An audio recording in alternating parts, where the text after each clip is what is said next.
Fini le front jugé trop guerrier, place au rassemblement. En politique, pour sortir d'une mauvaise passe, rien de tel qu'un nouveau nom. Il doit signer l'exigence absolue d'une nation unie dans la défense de son identité. Je vous proposerai donc que le Front National devienne le Rassemblement National.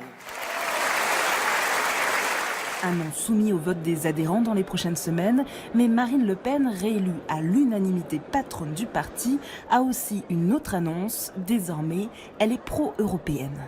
Nous ne sommes pas anti-européens. Nous sommes opposés à l'Union européenne, c'est-à-dire à l'Organisation fédérale de l'Europe. À la place, elle propose une union des nations européennes. Nation et souveraineté, le credo du parti, lui, n'a pas changé.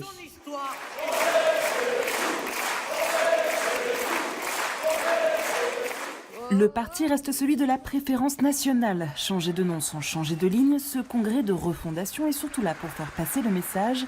Le FN est prêt pour le pouvoir.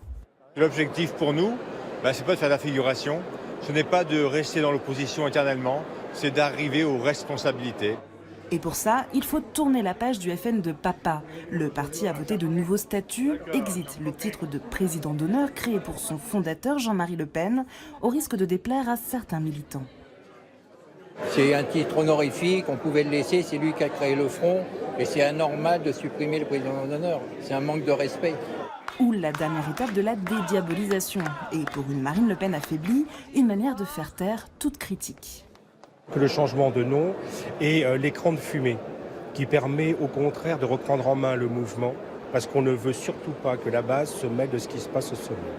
Car après le débat raté de la présidentielle, beaucoup attendent le retour de la nièce, Marion Maréchal Le Pen, et surtout de renouer avec la victoire. Pour raviver la flamme, rien de tel qu'un invité de marque. Je vous demande d'accueillir monsieur Steve Bannon.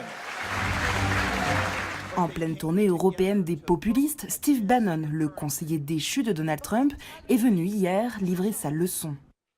Vous faites partie d'un mouvement mondial plus grand que la France, plus grand que l'Italie, plus grand que la Hongrie, plus grand que tout ça. Et l'histoire est de notre côté.